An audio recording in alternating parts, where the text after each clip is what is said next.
Bonjour à tous et bienvenue sur le Blabla F1. Nous allons revenir sur le Grand Prix de Sakir 2020, remporté par Sergio Pérez devant Esteban Ocon et Lance Stroll. Ouais, non, cherche pas à comprendre. C'est vrai que ça peut ressembler à un résultat de la série F1 sans le top 3 qu'on a commencé cette année.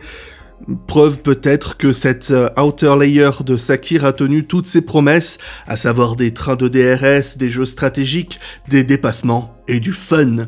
Au point que je ne serais pas surpris de presque voir une pétition pour que ce tracé devienne le nouveau Grand Prix de Bahreïn. Il y a eu beaucoup de choses à dire sur Mercedes aujourd'hui, mais vu que c'est pas souvent que j'ai l'occasion de ne pas commencer par eux, je vais me tourner sur les vainqueurs du jour. Parce que quand il est question de maximiser ses chances dans une équipe de challenger, Sergio Pérez répond présent depuis 190 Grands Prix. Un nouveau record incroyable de nombre de départs avant un premier succès pour le pilote mexicain. Pour dire, le précédent record datait de 2009 et avait été établi par Mark Webber avec 130 départs. Donc, croyez bien qu'il l'a attendu cette victoire, le Tchéco. S'il était le monsieur podium dans des voitures qui n'en avaient pas le niveau, il est désormais vainqueur dans ce qui est la très lointaine troisième force du plateau cette saison. Évidemment, il a dû profiter des ennuis rencontrés par les Merc et les Red Bull, Verstappen, mais quelle performance une nouvelle fois ce fut de sa part. Quand on pense qu'avec un tout petit brin de bonne fortune en plus, il en serait à un 4e podium consécutif si les Grands Prix d'Imola et de Bahreïn avaient été un petit peu plus dans son sens. Après une nouvelle qualification brillante en 5e position, Checo a été victime d'une touchette avec Leclerc au premier tour qui l'a renvoyé en fond de peloton. Ça aurait vraiment pu s'arrêter là pour lui et je dois admettre que si Leclerc a été reconnu coupable, pour moi Checo a sa petite part de responsabilité là-dedans, un petit peu comme Stroll il y a une semaine. Parce que ce que je veux dire, c'est qu'on est au départ et fermé ainsi son virage, même si aussi bien Pérez que Stroll ne sont pas responsables pour leurs incidents respectifs, il faut avoir ce petit surplus d'attention sur les départs, justement à cause de ceux qui tentent des trucs un petit peu fous comme Leclerc aujourd'hui. Aidé par la safety car qui résultait de ce petit accident, Checo a pu revenir dans le peloton et sincèrement, seconde safety car mise de côté, problème Mercedes mis de côté, Checo était déjà en lice pour un podium, c'est simplement incroyable. La 3e place de Lance Stroll vient appuyer le meilleur résultat de cette équipe et rappeler leur première victoire depuis Giancarlo Fisichella en 2003 à Interlagos, à l'époque où l'équipe était encore sous le nom de ses origines, à savoir Jordan. Autant dire que ça fait très longtemps que cette équipe n'a pas gagné, et ça me profite même de faire un placement pour une émission que j'ai faite sur ce Grand Prix, c'est Noël, j'ai besoin de thunes. Plus sérieusement, pour moi, cette 3e place de Stroll, ça met en avant la prestation de Checo qui, encore une fois, était dernier au restart, alors que le Canadien était déjà dans les points. Je vous ai déjà rabâché mon désarroi quant à son absence du plateau l'an prochain, et j'en dirai pas plus, parce que sa course d'aujourd'hui parle d'elle-même. Mais si j'en crois les derniers bruits, Checo pourrait perdre sa chance non pas par talent mais pour des raisons contractuelles. Étant sous contrat avec une compagnie de téléphonie mexicaine qui lui a valu plus ou moins toute sa carrière en Formule 1, Red Bull est aussi sponsorisé par une compagnie de téléphone, ce qui causerait conflit, et si ça ne venait pas à se faire juste à cause de ça, ce serait sans doute un des trucs les plus débiles de ces dernières saisons. Et non, calmez-vous, Pastor Maldonado ça compte pas, c'est pas un truc, c'est un être humain. Mais bon, ce sont les derniers bruits du paddock, ça change tous les jours, et puis bon, il fait assez froid en cette saison pour continuer à brasser de l'air dessus. Pour Stroll, c'est pour moi une nouvelle opportunité de victoire perdue après celle de Monza, et lui-même le souligne, bon, c'est preuve qu'il en a un petit peu conscience, parce que ce résultat de Sakir est très beau aussi, un 3e podium dans sa carrière, mais il y avait mieux en perspective selon moi. Aussi, là où Pérez a su rapidement passer la Renault de Ocon pour aller prendre la victoire justement, Stroll est resté coincé derrière alors que clairement la Racing Point avait bien plus de rythme. Sûrement un autre point sur lequel Junior devra travailler l'an prochain. Quelqu'un qui devrait faire mieux l'an prochain ? Pourquoi pas celui qui termine 2e aujourd'hui. Esteban Ocon prend son premier podium en Formule 1 et le 3e de Renault cette année. Cyril Abiteboul lui-même ne doit pas y croire. Il chassait tellement ce top 3 depuis des années et là ils ont l'air de pleuvoir depuis ces dernières semaines. Podium mis de côté, je trouvais vraiment que Ocon faisait là un de ses meilleurs dimanches de l'année. Pourtant plus en retrait qu'en qualification il y a une semaine, Esteban a eu un rythme plutôt solide. En réalité, sans la safety car, je m'attendais à le voir terminer 6e ou 7e, et je pense qu'on aurait encore dit de lui qu'il était nulle part, comme quoi ça se joue à vraiment pas grand chose. Englué dans un train de DRS pendant le premier tiers de la course, il a réussi à passer Stroll en s'arrêtant un tour plus tôt, profitant de ce seul tour pour refaire tout son retard et attaquer roue contre roue le petit Lens et aller chercher cette deuxième place très importante au championnat constructeur. Et pour citer Martin Brundle sur le commentaire de Sky Sport, ça doit être la seule chose mémorable que j'ai vue Ocon faire de la saison, ce qui est à la fois brutal mais qui rejoint le consensus autour de sa saison. C'est loin d'être mauvais mais c'est loin d'être suffisant. On a vu à quel point ce podium était important pour lui et ça fait plaisir déjà de le voir montrer des émotions, parce qu'on aurait dit à un enfant qui a eu son jouet préféré pour Noël, et c'est vraiment sympathique à voir, mais peut-être que aussi ça pourra peut-être l'aider à avancer positivement avec moins de pression. C'est un gros résultat, et sur cette saison il en avait besoin d'un, même si au final les circonstances de course l'ont beaucoup aidé. Parce que Danny Ric garde malgré tout l'avantage selon moi, il aurait pu espérer mieux que sa 5e position, mais il a payé la safety car qui ne l'a pas arrangé du tout, et sur une stratégie qui ne lui a pas convenu apparemment. Mais dur de dire quoi que ce soit d'autre sur sa prestation, à part les louanges habituelles pour l'Australien, il lui manquait juste un soupçon de réussite aujourd'hui. Sainz signe donc une belle 4e place tandis que Norris remonte de la 19e à la 10e. La VSC a sûrement coûté un podium à Sainz, peut-être même mieux, mais le pauvre Carlos n'a vraiment pas la bonne fortune qui l'accompagne même dans ses bons week-ends. J'espère qu'il va s'y habituer parce que je rappelle que l'an prochain il va chez Ferrari. Lando quant à lui a eu un excellent départ, il est très vite remonté dans les points, mais c'est tout en fait, parce que si sur le papier 19e à 10e c'est très bien, considérant qu'il était déjà dans le top 10 à la fin des premiers tours, c'est presque décevant. Mais il a aussi beaucoup souffert du dirty hier. McLaren perd à la suite de cette course la 3e place au championnat constructeur, mais il reste encore une course et tout reste à jouer. C'est ce qu'on voit toutes les semaines, ça passe d'une équipe à l'autre cette 3e place, même si pour le coup Renault semble vraiment beaucoup trop loin, avec plus de 20 points de retard sur Racing Point. J'ai l'impression d'avoir jamais rien à dire sur les McLaren, mais vraiment plus parce que leurs prestations sont si propres que ça en devient presque vide d'intérêt, un peu comme quand Hamilton il gagne une course depuis la pole quoi. C'est copie parfaite, sans commentaire, voilà, c'est bien, vous faites bien votre travail, continuez comme ça quoi. Pour revenir sur l'accident au premier tour, à l'inverse de quelques autres mentionnés plus tôt, Max était plutôt sage au départ, se laissant passer par Bottas et Perez avant le freinage du virage 4, justement pour éviter des ennuis, mais il n'a pas eu d'autre choix que de sortir de la piste pour éviter le tracas qui se passait devant lui. C'est un bête abandon au final, c'est assez bizarre comme sortie de piste, peut-être il s'attendait pas à ce qu'il y ait du gravier ici. En tout cas, difficile de lui le reprocher, à mon sens, il a essayé de survivre à ce gros chaos qu'il y avait dans ce virage-là. C'est un dur week-end pour Red Bull parce que selon Christian Horner, sans cet abandon, Max aurait eu la victoire la plus ennuyante de sa carrière. Bon, comprenez ça comme vous voulez, je trouvais juste ça drôle, mais la Red Bull semblait vraiment à l'aise ici. Peut-être pas aussi rapide que les Mercedes en qualification, mais pas loin du tout, à un demi-dixième de la pole le samedi, et d'après les simulations qu'on a vues en rythme de course, c'était bien mieux que la Mercedes, donc la Red Bull semble, comme chaque année, très forte en fin de saison. Albon, quant à lui, finit 6ème, ce qui est sans doute pas mal, considérant qu'il était 12ème au départ, après tout. Il est en Formule 1 que depuis 2 ans, on va pas attendre d'un pilote qui saute dans un top team avec peu d'expérience de pouvoir immédiatement rivaliser avec un multiple vainqueur en Grand Prix et de se battre tout de suite pour des podiums et des victoires. Voilà, faut pas trop en demander non plus, ce serait ridicule. Après seulement 2 ans en Formule 1, sauter dans un top team avec peu d'expérience et immédiatement rivaliser avec un multiple vainqueur en Grand Prix pour se battre pour le podium et la victoire, ça semblait pratiquement donné lorsqu'on a annoncé que Russell remplacerait un Lewis Hamilton en quarantaine. Je pense que les mots manquent pour décrire la prestation de Georgie Boy ce week-end. Alors mettons de côté le fait qu'il avait la meilleure voiture, mettons de côté le fait qu'il avait la meilleure équipe, mettons de côté le fait que sans les problèmes qu'il a eus, il aurait légitimement pu aller prendre une victoire. Le fait est qu'après ce week-end, Valtteri Bottas doit avoir physiquement très mal.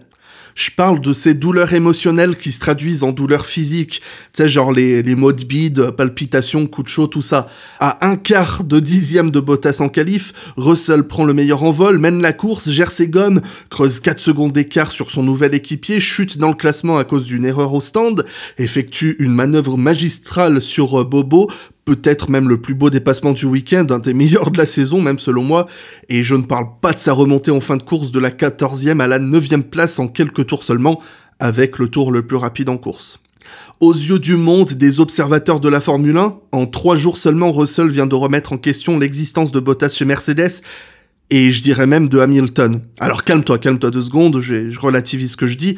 Hamilton, autant que Bottas, ont une immense expérience et apportent énormément à Mercedes par leur professionnalisme et leur retour technique, blablabla, tout ce qui va avec.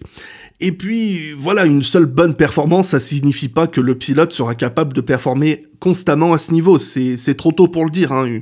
Une bonne première impression, c'est bien, mais ça veut pas non plus dire que ce sera suffisant sur toute une saison.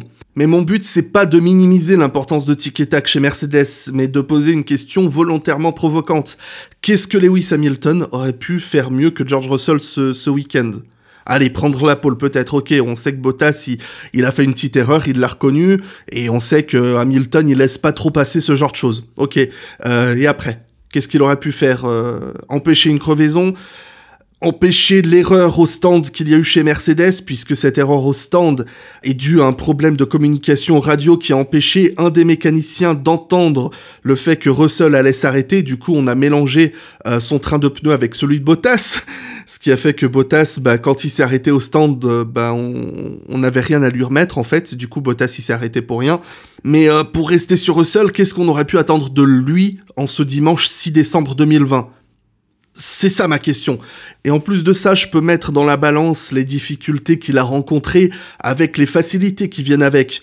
Il a certes dû s'adapter à un châssis trop petit pour ses grandes jambes et ses gros pieds, apprendre une nouvelle configuration du volant qui est très complexe, qui plus est avec le système DAS à découvrir, tout un tas de choses, mais il bénéficie en même temps d'une voiture certainement beaucoup plus souple et rapide que ce qu'il a connu, une équipe aussi exceptionnelle, il a décrit Peter Bonington, aka Bono, l'ingénieur de course de Hamilton, comme très rassurant. Sa voix est si douce et rassurante, disait-il, qu'il pourrait me raconter des histoires avant que j'aille me coucher. Donc bon, j'en reste là sur ma question, qu'est-ce que Hamilton aurait pu faire de mieux que lui ce week-end ? Le fait est que je pense que très peu remettent aujourd'hui en question sa présence dans cette équipe pour le futur. Pour ce qui est de Bottas, à part ce désastre au stand, comme je le disais, qu'il a contraint à s'arrêter au stand et garder ses pneus, ça a servi à rien, quoi. Je vais essayer de retenir le positif de sa prestation pour pas donner l'impression de m'acharner sur lui. Voilà, ça reste malgré tout un pilote rapide qui a gagné plusieurs courses, donc pour rester sur le positif de Bottas ce week-end, donc il y a eu une bonne pole position. Voilà, sans transition, on continue avec la belle 7ème place de Daniil Kvyat.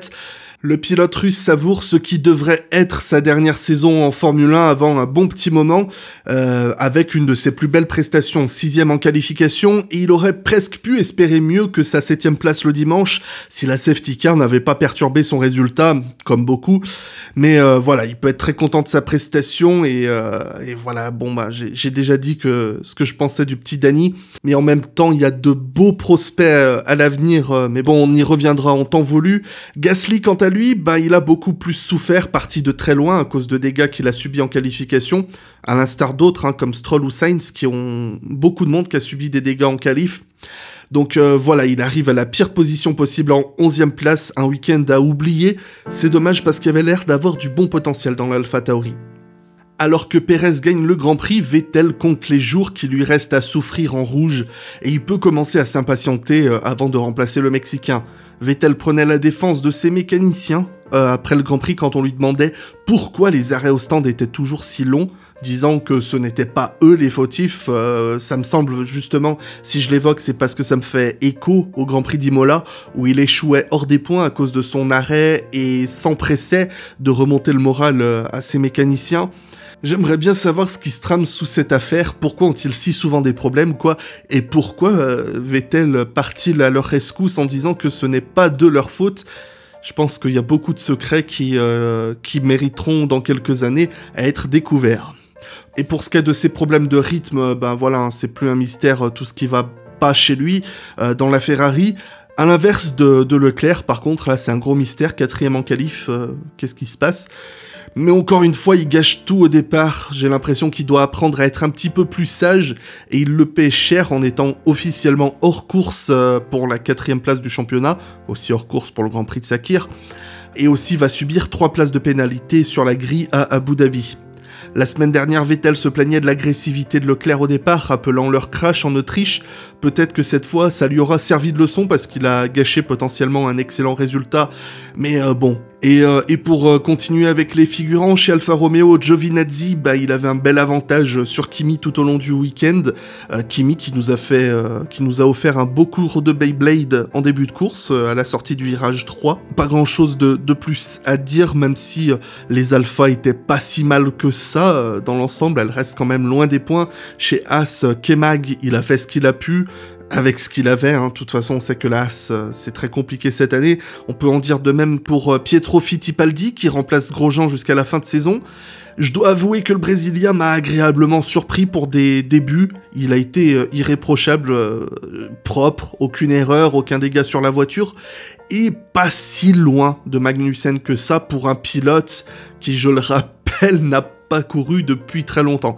Et quand je dis qu'il a pas couru depuis très longtemps, je parle dans des catégories compétitives. Parce que à part des 2-3 trucs de promotion en Asie, depuis son crash en 2018, il a pas fait grand-chose. J'en dirais de même pour Jack Aitken qui remplaçait Russell chez Williams, si ce n'est que pour ce petit tête-à-queue pendant la course qui lui a coûté son aileron avant, et aussi la course de Russell en fait, ça a coûté, puisque Russell a dû réagir à la safety car qui en résultait, et après du coup ce désastre au stand, il a été victime d'un des débris de l'aileron qui lui a causé cette crevaison dévastatrice en fin de course. Mais pour rester sur Aitken, il était un rien de Latifi, ce qui doit être souligné, même si vu le supposé niveau de Latifi, j'irais pas non plus hurler au prodige, connaissant un peu le parcours du petit Jack, mais voilà, ce sont de très bons débuts pour lui en Formule 1, et Latifi, il a réussi à le battre en qualification, bravo Nicolas. Bravo Nicolas, bon, tu l'as battu d'un dixième, voilà. Ah, Williams, qu'est-ce que vous êtes devenu à garder des pilotes comme ça? Pardon, c'était gratuit. Plus que quelques jours pour aller à la dernière manche de la saison à Abu Dhabi. J'ai du mal à y croire, cette saison est passée incroyablement vite, et en même temps, il s'est passé tellement de choses dedans. Il y a tout juste 6 mois, la saison commençait en Autriche, et là on se retrouve 16 Grands Prix plus tard. Ce calendrier improvisé était incroyable, dire que beaucoup disaient que le championnat serait annulé.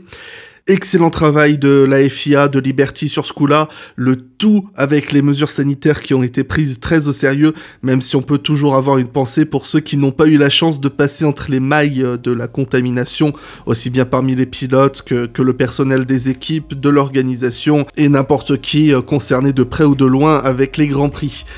J'ai hâte de voir la dernière manche et pouvoir enfin m'attarder sur des émissions plus historiques que j'ai dû mettre en suspens avec toute l'actualité. Merci encore de votre écoute, de votre soutien face aux nouvelles que j'ai annoncées la dernière fois. Vous arrivez presque à me décourager de vouloir tout arrêter. Bravo. Si vous voulez suivre de plus près l'actualité de la chaîne, vous pouvez considérer de vous abonner ou rejoindre les réseaux sociaux avec un S, parce qu'il y en a plusieurs, Facebook, Instagram, Twitter, MySpace, tout ça, et aussi le serveur Discord pour blablater avec des centaines d'autres passionnés dans la joie et la bonne humeur, et on se retrouve très vite. Bisous.